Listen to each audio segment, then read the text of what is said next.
Hello. Hey, how y'all doing? Welcome to Wednesday Deep Dive, Comics in Review, Wednesday Deep Dive. However you want to look at it, we are going to take some comics that we have reviewed through the week. And this week, I'm being a little wily, and I'm going to do a deep dive on some comics that I didn't do a review on. I can't believe I actually did that. Grand Madam, as always, salute. We're going to do something special for you at 1,000 Gal.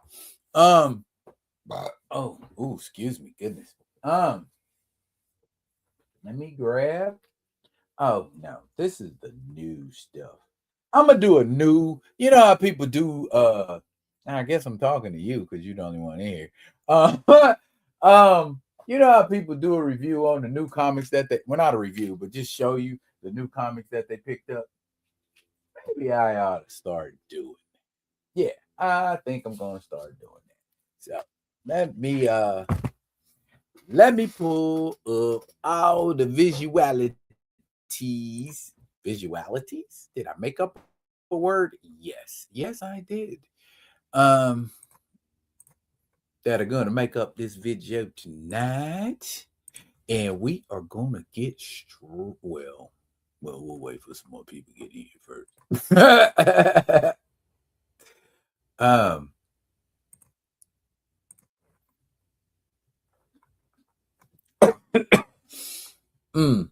I got to start getting this set up sooner in the day. Might as well do Bill Mantlo back to back to back to back.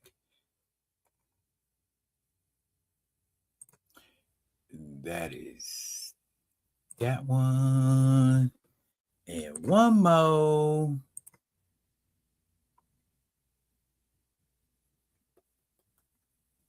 Are you kidding me? Okay, that isn't easy enough. Fix. Bam. Bum. And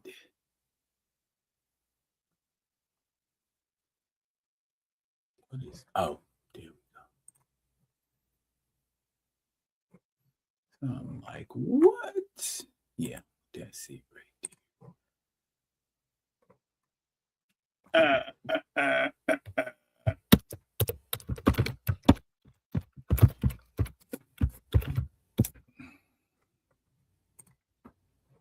What? No. Not what we're going to do. But instead, this is what we are going to do.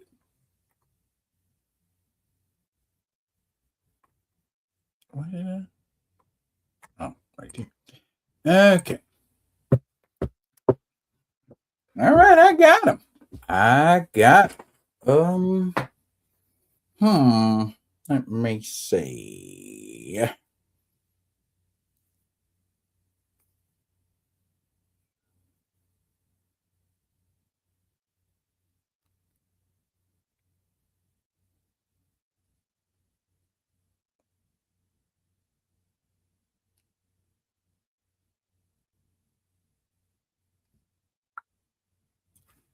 Haha. See what I did there?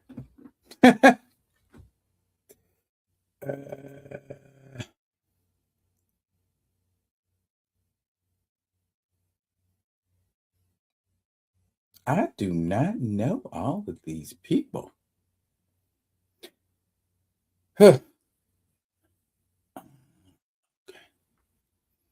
All right.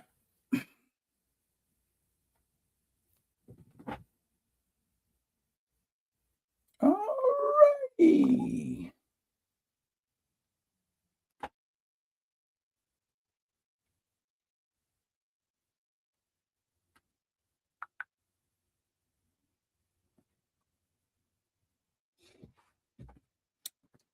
Oh, and we got our boy from Concrete Comics. He confirmed with me, so we will be chatting to Mr. Akolyte on Friday. I need to go ahead and get the pub up about that now. So it's got like a full 2 days to run, and people are aware.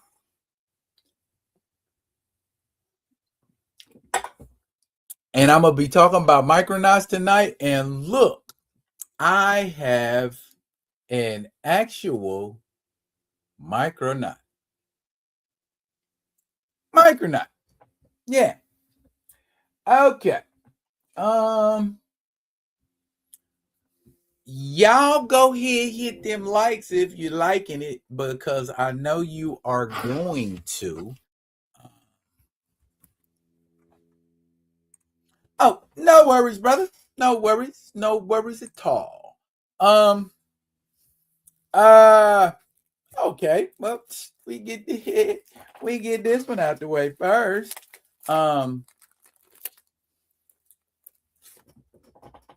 We got 1, 2, 3, 4, 5 books we're gonna be covering tonight. So that means I will have to be a little more laser precise with what I'm talking about when I talk about it. So here's we go.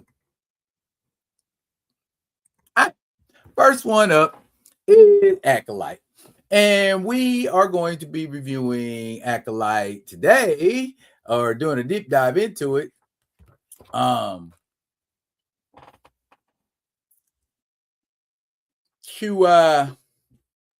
To honor our upcoming guest.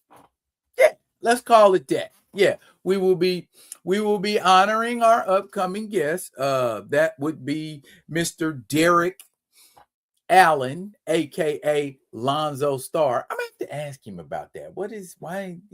Lonzo Starr sound like a whole different persona and do. Anyway, we will learn all of that and many, many, many more things about him, his company, and the things he's got coming. But anyway, if y'all haven't seen my video, there's this king from the planet Nylos named King Kalon, Khalon.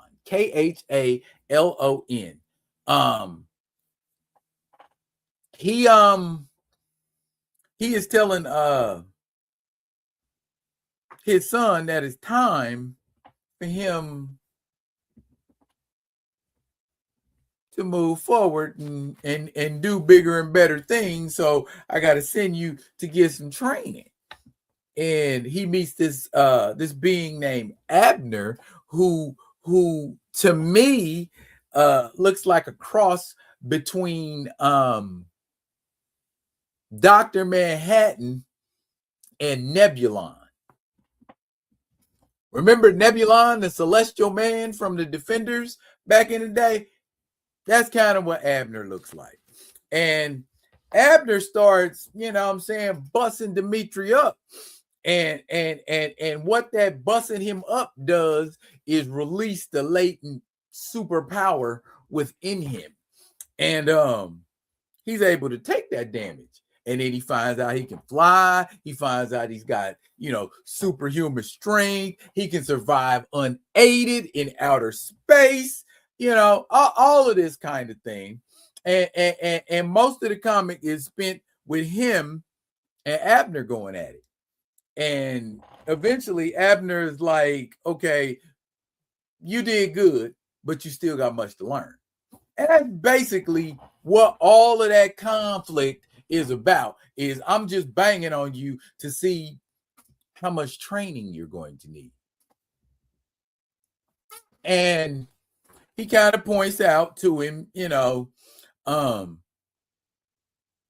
of a secrets of the universe thing, sort of like when the sorceress and He-Man, and when they get together and the sorceress kind of, fills him in on, tradition and culture of what he's supposed to be doing at Grayskull. That's kind of what goes on with Dimitri. And Dimitri he's on the come up as far as superheroing goes. And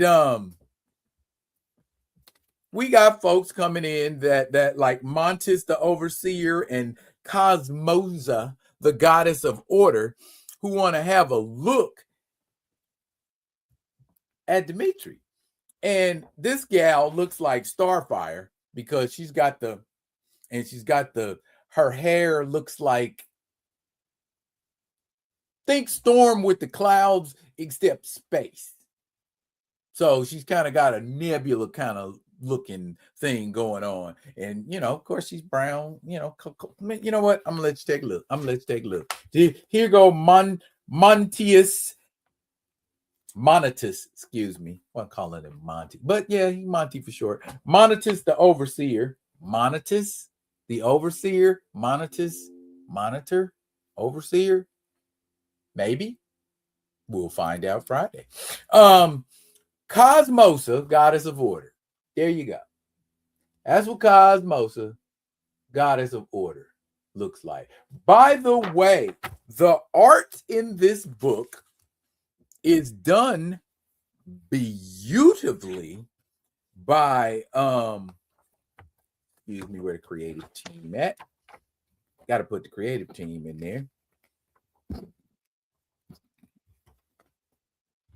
Or do you? Damn, they didn't give them no props.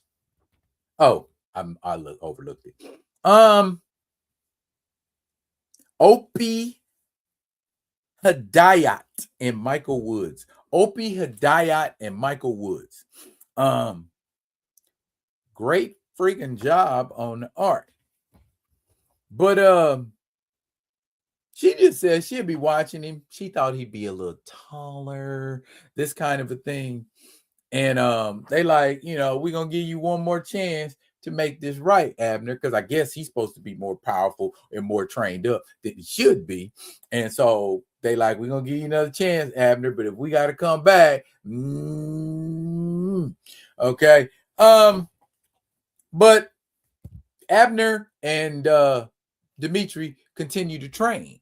And that's the end of the story. But later on, in Akolyte number 2, we find out he's chilling on Earth. And he's got a whole persona, a whole identity, and all that going on. It's a good book. I have not read, I think it's like 6 issues. I have not read all 6 issues. I'm getting 2 of them this week.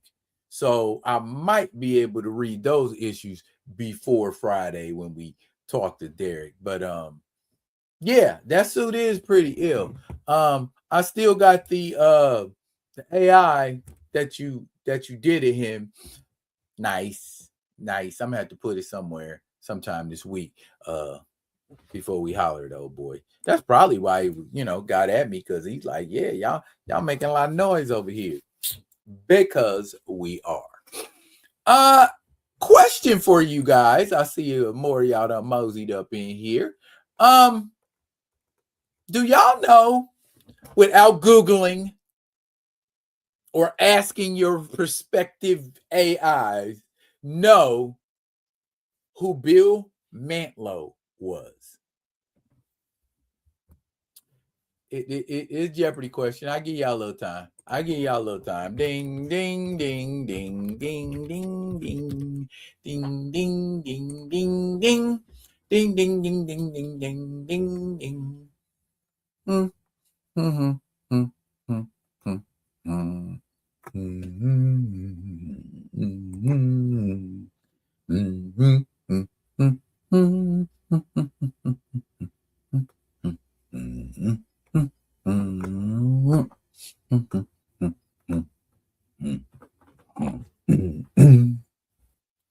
Okay.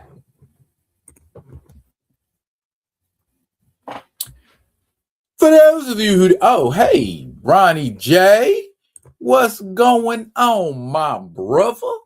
For those of you who didn't know, Bill Mantlo is a comic book writer. And Bill Mantlo has written a bunch of stuff you might be familiar with. Let's see. The Real Guardians of the Galaxy. The Guardians of the Galaxy you like with Starhawk, Charlie 27, Martin X, Vance Astro, those guys. That's Bill Mantlo. Sons of the Tiger. He did some Sons of the Tiger stories. That's Bill Mantlo. Now, Bill Mantlo did a super duper pivot in the late 70s. And he started doing this book right here. Oh, even though you didn't know his name, you knew his work. Yes, Bill Mantlo. Bill Mantlo apparently likes toys, but you'll find out what I'm talking about a little later on in the show. Anyway, in 1978, Bee Gees, 1978. Superman, the movie, 1978. Tang, instant breakfast drink, was very popular in 1978. Micronauts were also very popular in 1978. This here, let me see that. That's Force Commander. And there was always something that shot off. His fists shoot off. You can put these rockets in his belly, and that fires off. And all of this is magnetic. Now, he wasn't the only kind of Micronaut. They had different kinds of Micronauts. They have Micronauts that you could plug them in. They have battery packs and they move remote control. Microtron, Biotron were just such a type. And like I said, you had these magnetic types like Baron Karza and Force Commander I just showed you. And then straight up action figures like Space Glider, Galactic Warrior, Time Traveler, Spheroid, Membros, Antron, Repto, list goes on and on. As you can tell, your mans in them was pretty into Micronauts. Still am. The battle cruiser, and it had a remote control, and it would move around. And my homie Lester, he had his mom's, she bought them all the Micronaut stuff. They had the city and the man, it was nice. It was nice. They was live. They was live. Micronauts come from a line called Microman out of Japan, of course. Die-cast metal. I don't know why they stopped making toys out of die-cast metal.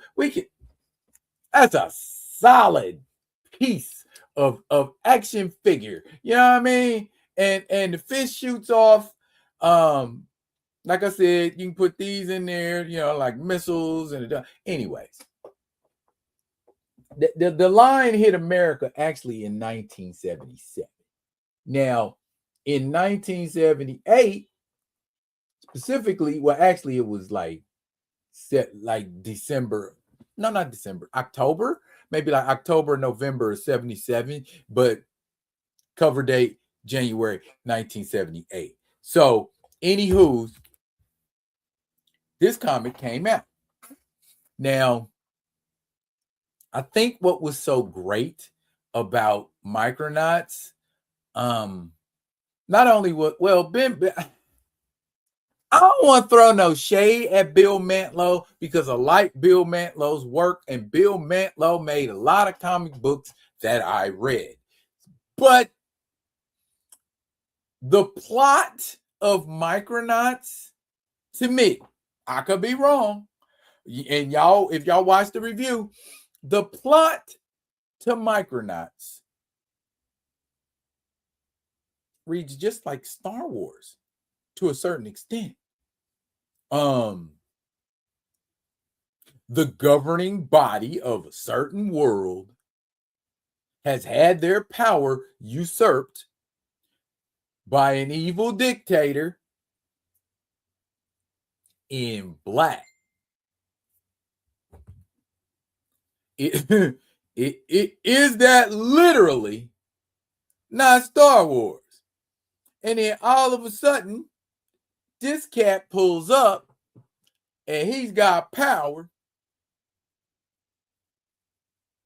but it needs to be cultivated, needs training. And then there's two rogues, two gangster rogue thugged out guys, and a princess. And two robots. Man, if that ain't freaking Star Wars. I love you, Bill, but damn, you didn't do no thinking to put that together. Luckily for Bill Mantlo, the art of Michael Goldman, through the series, at least the early issues of the series. I know there was a couple of issues, Theo, where Steve Ditko did the art. Matter of fact, if I'm not mistaken, I think issue number 8 of Micronauts, which is the first appearance of Captain Universe, I think Steve Ditko does that. Yeah. But anyway, basically, Princess Mari, pictured on the cover, and her brother Argon are running from, get ready for this, the Dog Soldiers and the Akolytes, whose power has been usurped from the Akolyte prince, whose name is unpronounceable, right there in red and white. My favorite Micronaut, by the way. By his brother, Prince Shaitan, which, by the way, means Satan.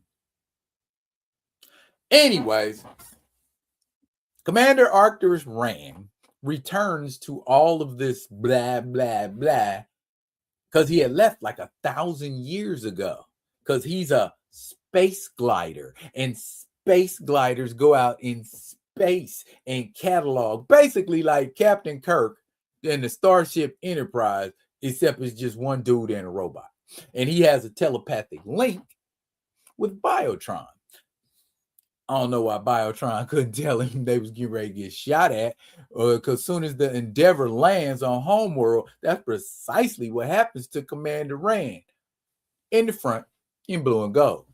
He gets shot up, and obviously not killed. He just gets thrown in prison. And while he's in prison, they getting ready to eat his ass. Lucky for him, Akolyte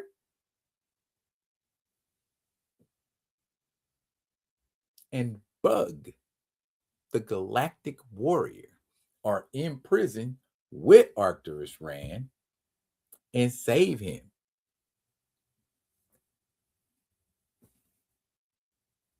And then later on, we find out Princess Mari is running the rebellion. She's got soldiers that are ready to lay their life down for her, because she is the true ruler, her and her brother, of Homeworld.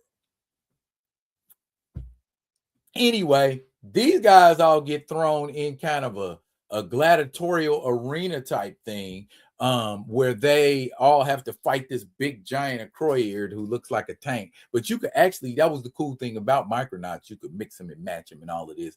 But they got this thing called the body banks. And if y'all want to know more about the Micronauts, I could tell you about the body banks. But basically, the body banks is where Baron Karza, because he's a scientist at heart, likes to experiment and make things, whether they're mechanical, whether they're organic. He don't care. He likes to make things. Basically, he's a mad scientist in black. But anyway, the way he keeps power is he promises all the people on Homeworld, y'all will have immortality. You can live forever. except you got to live under my rule. And I like to experiment.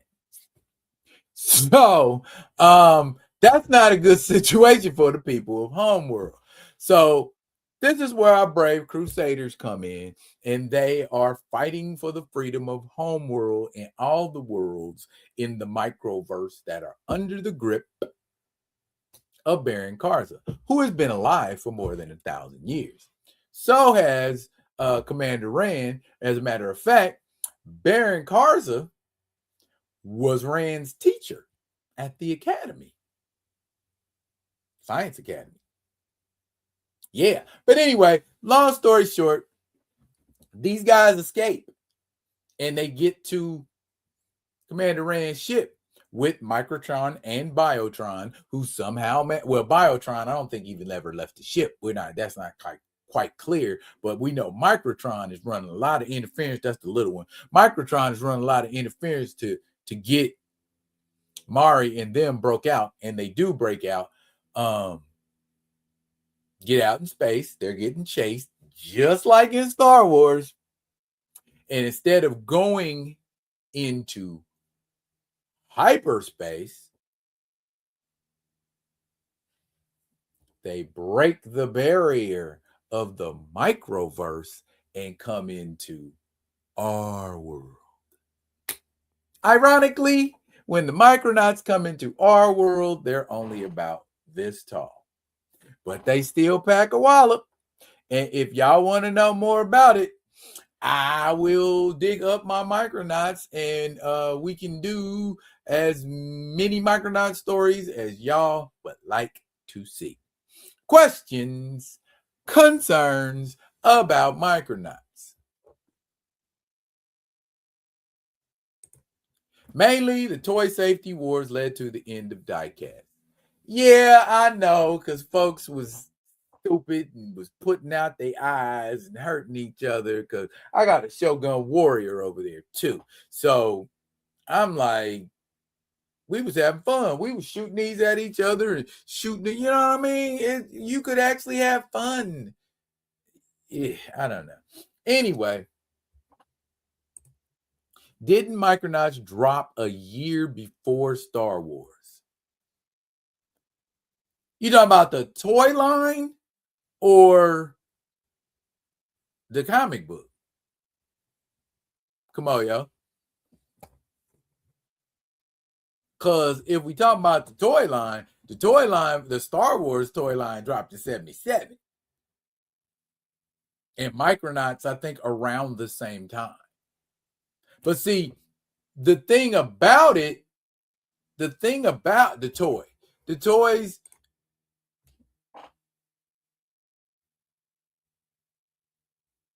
yeah.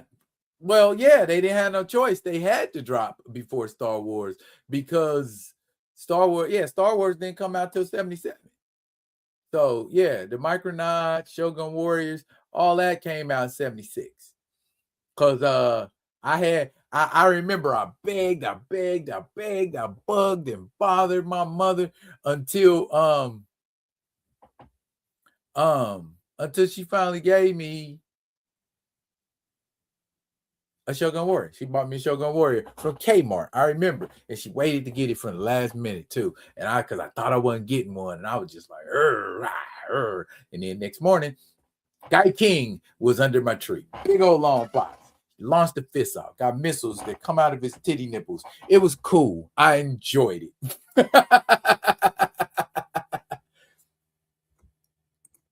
Ain't that what I said? Micronauts dropped in 1976?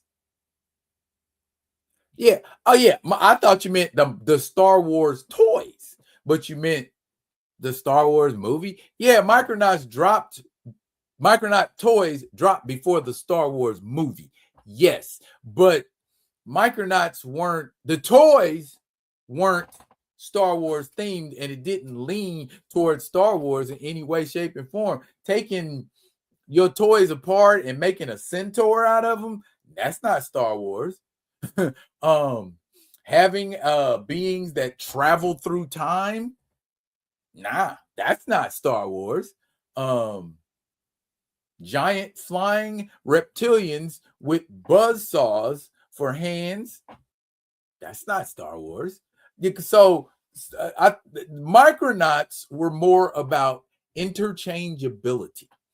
That was the thing about Micronauts. You could take pieces and parts of one and put it on another one. Like if you had 2 or 3 different kinds of Akolytes, those you could make something out of each. You could take pieces and parts of each of them and make something different. You couldn't really do a whole lot with the like Space Glider, Galactic Warrior, Time Traveler. They were all basically the same body type, and they just had different stuff on them. Galactic Warrior came with like a cannon, and it had like a little flat like missile, a couple of missiles you could put in it, and you press a button, and the missiles would shoot. And we was all about shooting shit in the 70s. Our toys had to shoot something. It had to launch something. It had to blast something. We had to be occupied like that, or it had to go real fast, like them ricochet racers. You put that little strip in it and put it on it, and it go. Or that thing you wind up with Evil Knievel and it go. See, activity. We wasn't sitting still looking at a screen. We needed some shit going on that moved, that had some, some thing, big wheels and green machines. We had to be moving. You know what I'm saying? That's X.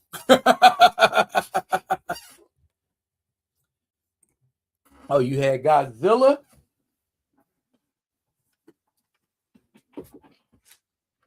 And Mazinga. Yeah. I do's it, baby. I do's it. Anyway, you are rocking with me on the Wednesday Deep Dive, and we are diving deep. Remember earlier when I had told y'all about Bill Mantlo? Yeah, Bill Mantlo, he likes toys. How do I know Bill Mantlo likes toys? Because in 1978, he gave us the successful comic book line that was the Micronauts. How do you follow that up, pray tell? I thought it was. Yeah. You follow it up. But how do you follow it up? Bill Mantlo, you have just created a successful comic book series based on a toy. How are you going to follow that up?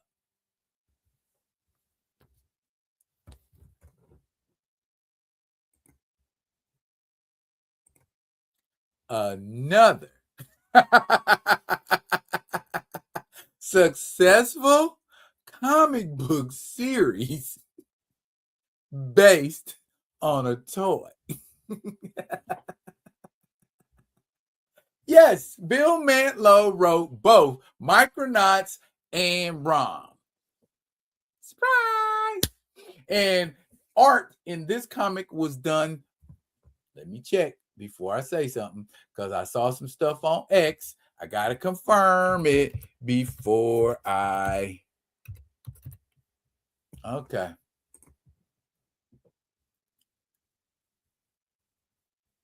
Nah, see what I'm saying? Oh, wow. I guess so.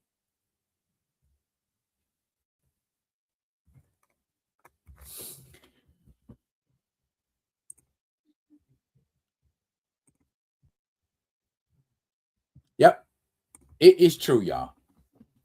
Sal Buscema, who did the art initially on ROM, passed in January. I did not know that. Sal Buscema has passed. Oh my goodness. So many great looking, and him and John did amazing work. John's run on Avengers back in the late 60s, early 70s. I will share some of that with y'all later on. Well, not later on, but another time. Because I dug my old Avengers comics out. So I got like Avengers 1, well, a replica of Avengers 1 and Avengers 1 in Espanol. I got a Wizard edition of Avengers number 4. I have Avengers number 9. I have Avengers number 11. I have Avengers number 12. I have Avengers number 14, 15, 16, 17, and 18. Then 21 on. Yeah. From Avengers 21 on up to like what? 500? What was that first? No, the first run went to 400. So yeah, I have that the 21 to 400. And I'm gonna sell them. Because I'd rather get rid of the comics than the action figures. I mean, I'll sell action figures too. But anyway, Rom. Rom was from the planet Galador, as those of us who have faithfully followed that comic knew. Long story short, they was tired of getting effed with, because they was just, they was them non-aggressive types. We don't start no shit with nobody. We don't want nobody starting no shit with us. You know what I'm saying? So in order to make sure that shit didn't happen, a certain percentage of them were subjected to a process, and they became space knights. Enhancements, all of that good stuff. The result is that. And there were many space knights, as we found out throughout this series. You know what I'm saying?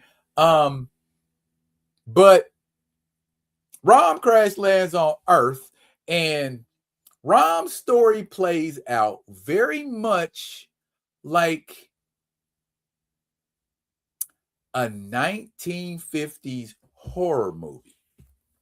In fact, the name of the story in Rom, issue number 1, is Arrival. Yeah. So, remember Arrival? Remember that movie? That movie's a trip. Anyways, he crashes on Earth. Bear in mind, the armor of a Galadorian space knight is resilient enough to protect him as he free falls to Earth.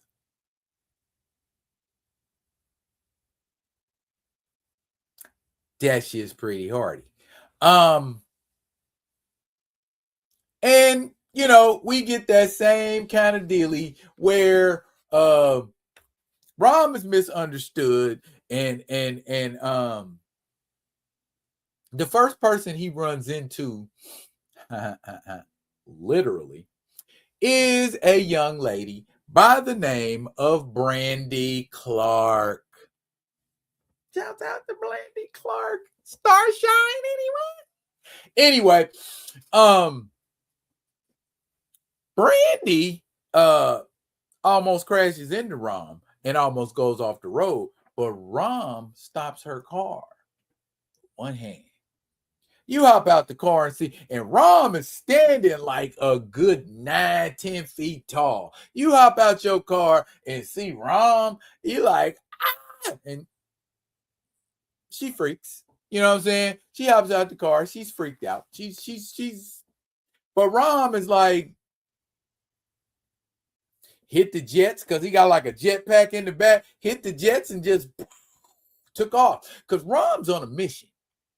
Okay? Rom ain't here to terrorize planet Earth. Rom ain't here to attack innocent little women. Rom is here to hunt dire wraiths. What is a dire wraith, you might ask? Well, it is a very repulsive looking creature that kills human beings and absorbs their essence more or less and then replicates them perfectly. But lucky for Rom carries an instrument called an analyzer. And that instrument can tell him who is and who ain't a dire wraith. And then he also carries an instrument called a neutralizer. And his neutralizer does exactly what it sounds like it does. It neutralizes dire wraiths. He also has a translator that allows him to understand our language.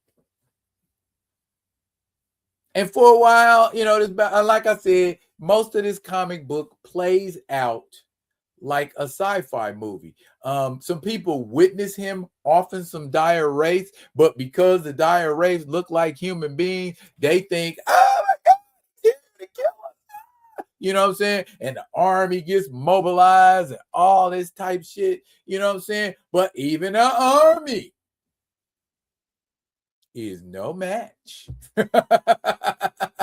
for Rom, the Space Knight. And Rom is basically running through the army like the Hulk. You know what I mean? He's smashing tanks and picking up tanks and throwing them on top of other tanks and taking shells and bullets and all kind of stuff like that. And to be quite honest,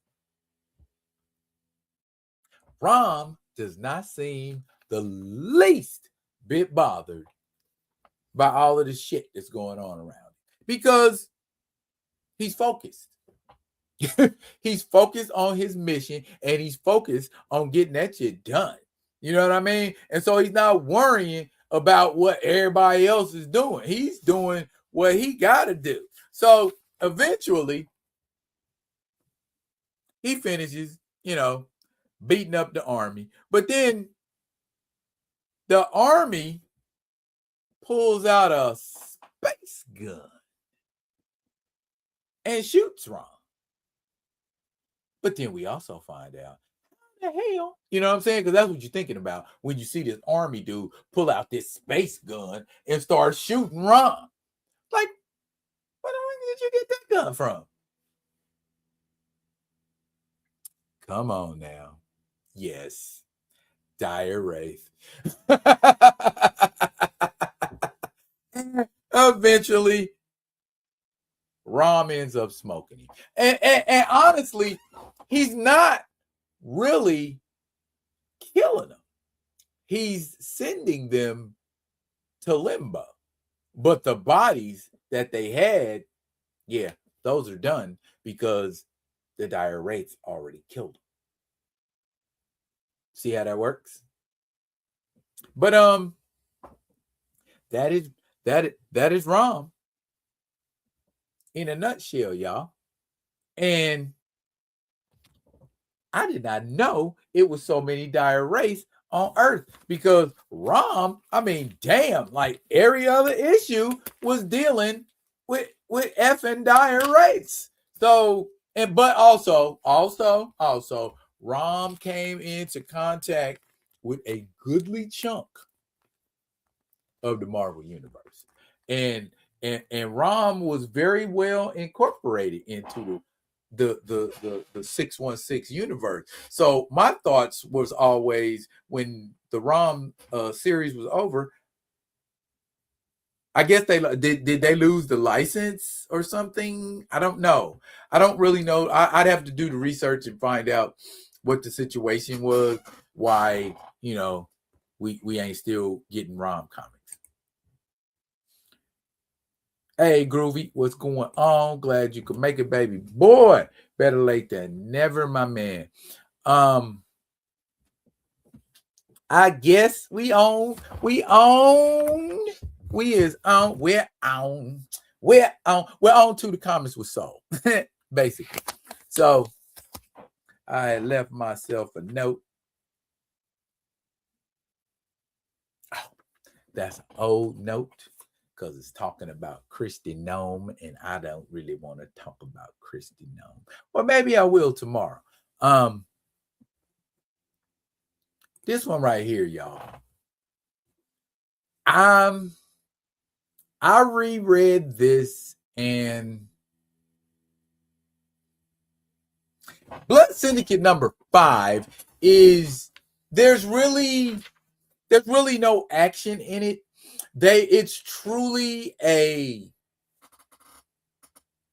we are saying goodbye to our leader and our friend kind of an issue. So you get a lot of insight. You get to hear a lot of self-talk, inner thought of different characters. Everybody, well, except of course DMZ, who just goes up on the roof and spins his whirly gig, whatever that is. Many have speculated he is an alien and he is trying to summon his people. But anywho, every now and then he'll flex. But that's not what this is about. It's about Tech 9. And they poured out liquor and everybody had their little thoughts. And this is the issue where Flashback decided, this is too traumatic for me. I can no longer refrain. I gotta smoke a rock. And her brother catches her smoking rocks. And she like, you ain't my daddy. You can't tell me not to smoke rocks. Ain't that what people who smoke rocks always say? But yeah, I mean, they have their moments, and the guys, they all sit together and they having drinks and they laughing and stuff. I mean, it's really reminiscent, because I know can't nobody in this chat tell me they ain't never poured out no liquor for a homie that passed, or a friend that passed, or a relative that passed. So there's been that time, you know what I'm saying, where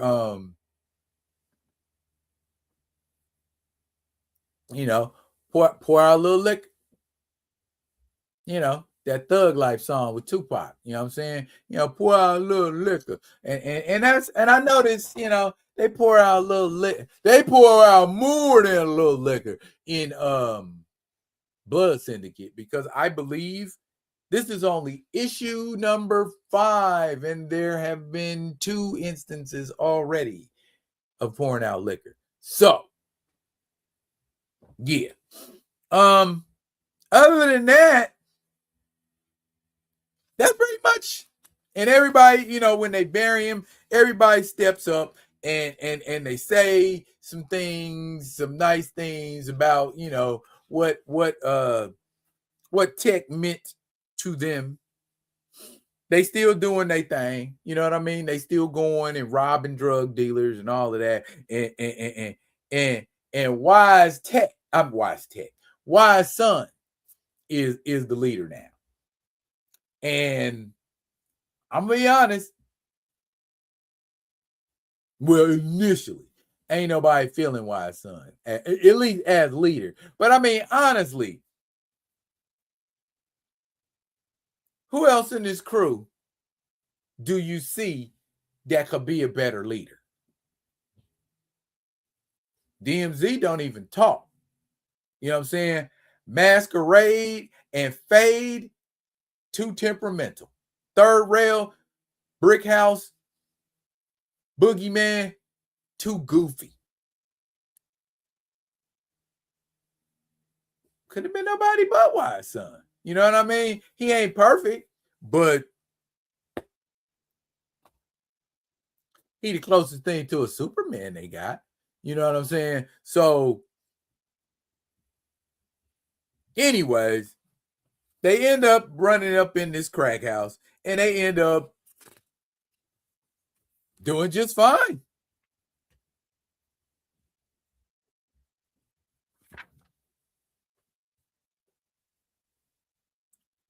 Until it blows up.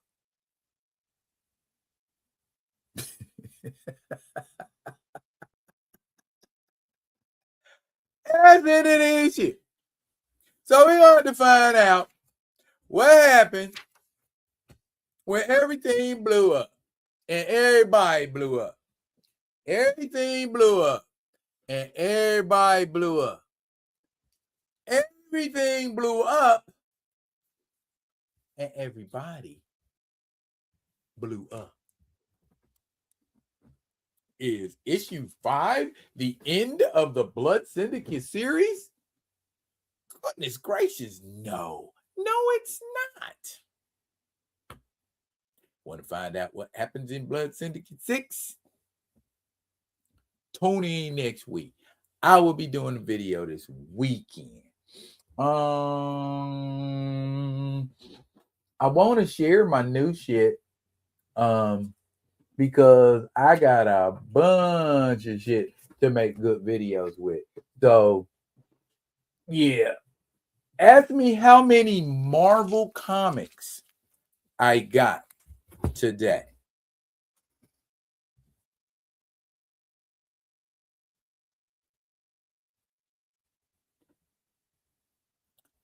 One. Issue 4 of Black Panther Intergalactic. That's the last issue of Black Panther Intergalactic. Guess what? Y'all get me another Black Panther series? That's my last issue of a Marvel comic. Other than, vintage and stuff that done already came before. As far as new stuff, I'm cool with what I got. Y'all ain't getting no more of my money. So, until y'all, you're supposed to do right by the customer, right? Ain't that how it works? You're supposed to give the people what they want. Who that? OJ's got to give the people. Yeah. Get the people what they want. Yep.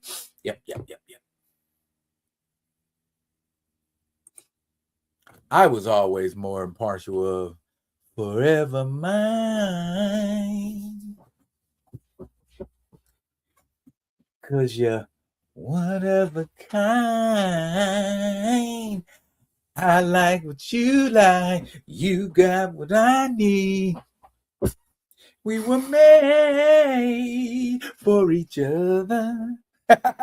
Boy, y'all don't know nothing about that. Y'all don't know nothing about that, youngins. But anyway, I bet y'all know something about the crew. And if you don't know nothing about the crew, I was about to school you.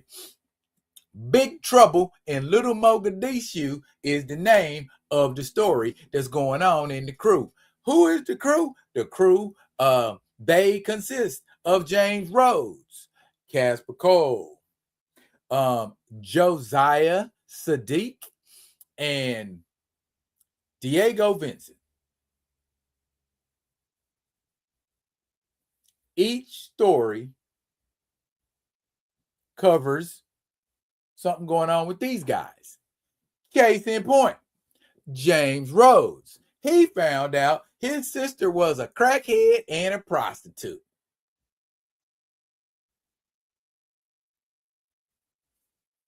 What? He said that boy a singer. More of a rapper, but either way, you got to be able to carry a tune some. I can't carry him far, but I can carry him far enough. Anyway, and he goes into Brooklyn. Little Mogadishu's in Brooklyn. And he goes into Brooklyn and he like, hey, I need to find out what happened to my sister. 66 Bridges happened to your sister. Who? 66 Bridges. That's the gang. They run Little Mogadishu. And they look surly and mean. Who did the art in this comic? Let me whip this out. Pause.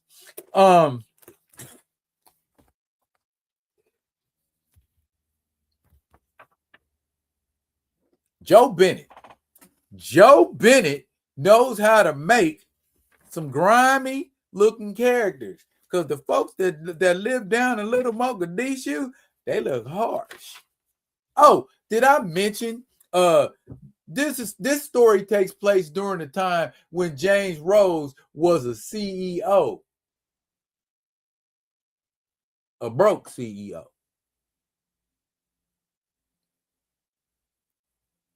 Tony Stark.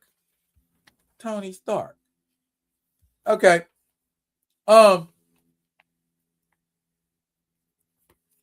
These are just some images of Little Mogadishu and the people in it.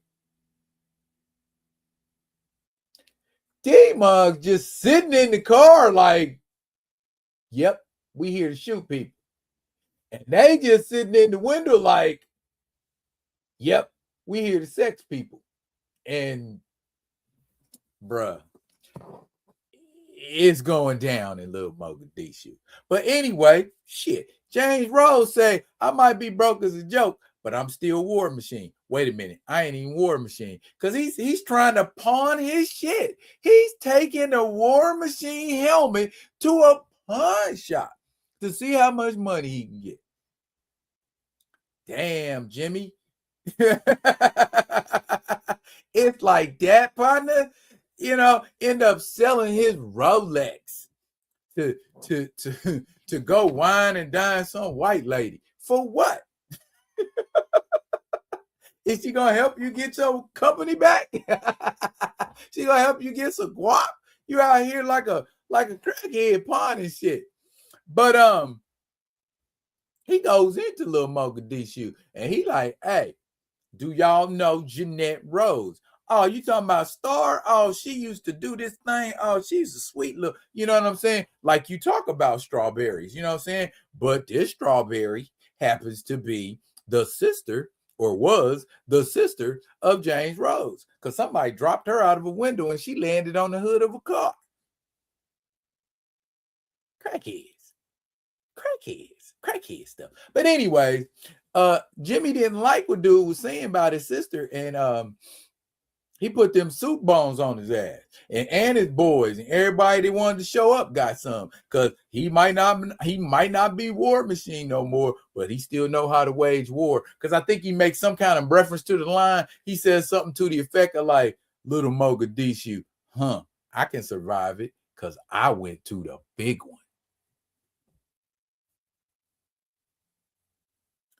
Watch yourself now, Jimmy. Jimmy ain't no fool. Now, during his adventures in Little Mogadishu, that's when he stumbles across Josiah Sadiq. Josiah Al-Hajj Sadiq, who has made the holy pilgrimage to Mecca and Medina. That's how you get the Hajj. But anyway, because that's what it is the Hajj. But anyway, he's like the street preacher. You know, them ones, my brother, your life, you need to get your life together, my brother. You need to come and talk. You know what I'm saying? The new gods, the 5%ers, the hoteps. He on that. He doing that. He kicking that science.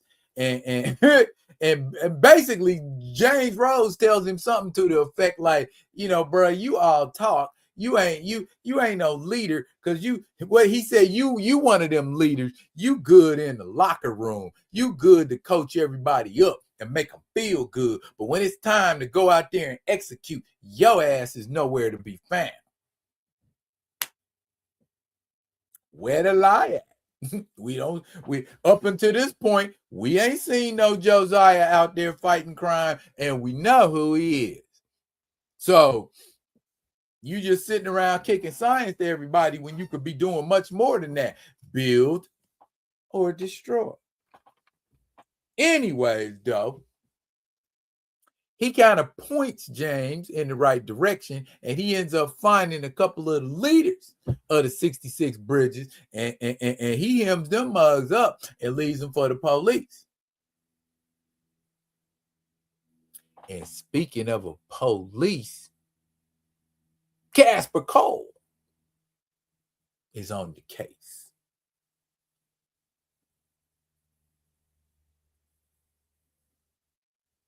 James Rhodes, Josiah Sadiq, and Casper Cole, all in the same sphere of one another. See, Casper Cole, he ain't about, initially, he's not about teaming up. He's about, if James Rhodes is dirty, I'm taking his ass to jail, and that's how I'm going to get my gold badge and get off the street or be in charge of some shit. Because right now, he's just Officer Casper Cole, just like he's an Akolyte.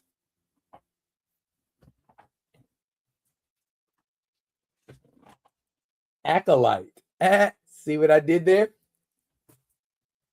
Of the Panther cult. Ooh. Yeah, I'm throwing shade. Okay, because bottom line is that's what ends up happening. Okay, James Rhodes, he's like, okay, they released the guys that he hemmed up for. So, are you releasing them to see where they'll go? Or are you releasing them to see what Rhodes and Sadiq are going to do? And if they do some shit that's illegal, I'm going to be the one to catch them and take their ass to jail. Now, James Rhodes, he know who did it because he called in some favors and got some fancy satellite footage that zeroed in on that night when the car was there with nobody sitting on the hood and then somebody sitting on the hood. Matter of fact, he caught the footage of her falling, bam, and slamming into the hood. And then you look, and in one frame, James Rhodes is looking at the footage. And then at another frame, he's, like closes his eyes like, damn. You know what I'm saying? And then he's back to business. What we going to do about these MFs? You know what I'm saying? We need to take it to their ass. And then when he goes down to the police station after they do what they got to do and talk to this police officer named Marcy, because that's what he calls everybody who's a problem to him or every female he runs into, he calls them Marcy. And she just happened to be Marcy. But anyway, Casper Cole gets on the case, and that's when he starts poking around and finds out James Rhodes, he's a broke CEO. What's he doing down in Little Mogadishu? If I find out he doing something dirty, I'm taking his ass to jail. Because when James Rhodes and Josiah are at James' sister's funeral, Casper Cole is, stealthing around doing his knockoff Black Panther thing. But anyways, that's how that went. And if y'all digging what a brother shoveling, I will keep bringing y'all the crew, all 6-7 issues, if you like. And ladies and gentlemen, that is that. I am going to get the pub ready for the Thursday deep dive, and y'all make sure y'all hear. I can show you better than I can tell you. So I am going to show you. Who am I going to tell you? Did I get that? Oh dear.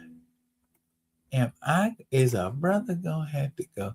Yeah, I am. I'm going to have to go all the way to Bing Bang. I saw the whole gang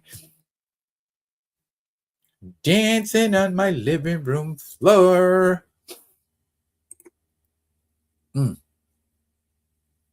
Oh, wait a minute. That's not what I want to do. That's what I want to do. And let's go.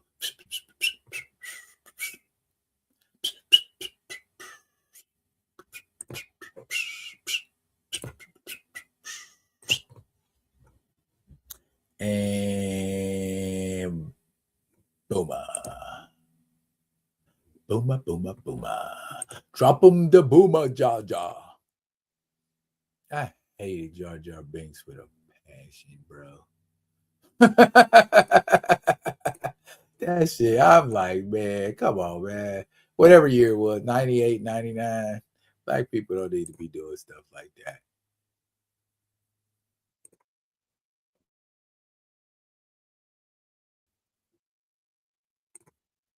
Okay, here you go. There it is. Pat. Pat. All right, y'all. All right, y'all. Y'all make sure y'all pull up Friday. Because this is what's going to be going on Friday. Friday Vibing with D-Real and Theo B is going to feature special guests, Derek, Lonzo Star Allen of Concrete Comics.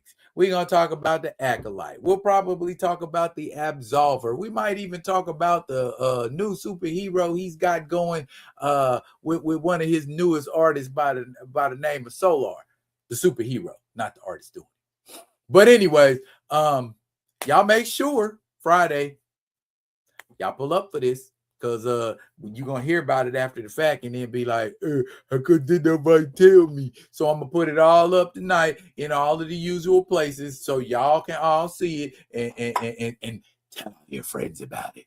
But yeah, that's how we doing. Rock with me, nation. Moving upward and onward, doing what we do. Y'all make sure y'all pull up tomorrow. Same real time, same real station for the Thursday Live. I got some bones I want to pick, some ish I want to talk, and when I'm done, I'm done. It will be fruit for your soul, whether you think so or not. That's it for now, y'all. I'm out of here. Deuce.